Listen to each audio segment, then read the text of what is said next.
संत रामपाल जी महाराज के घर त्यागने के बाद क्या हुआ?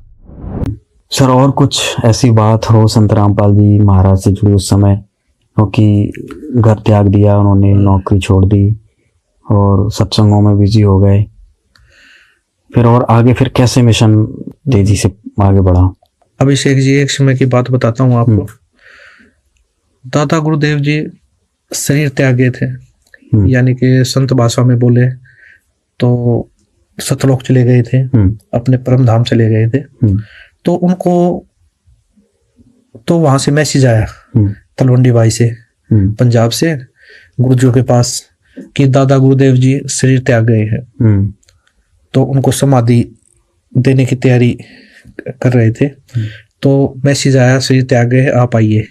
संत रामपाल जी महाराज कुछ श्रद्धालुओं को लेकर हरियाणा से गाड़ियों में बैठकर तलवंडी भाई पंजाब पहुंचे जी।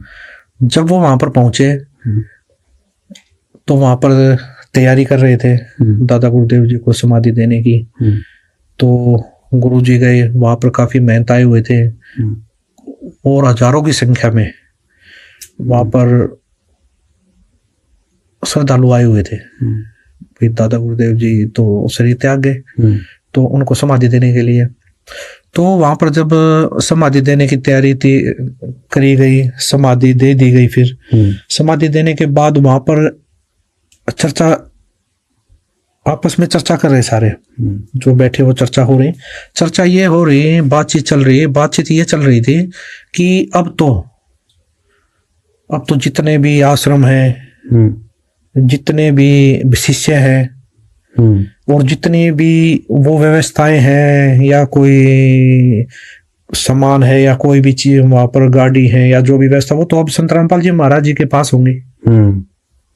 क्यों? गुरु पद संत रामपाल जी महाराज जी को मिल चुका था और नाम दीक्षा देने का अधिकार संत रामपाल जी महाराज जी को था। दादा गुरु जी ने और किसी को भी नाम दीक्षा देने का अधिकार नहीं दिया जी।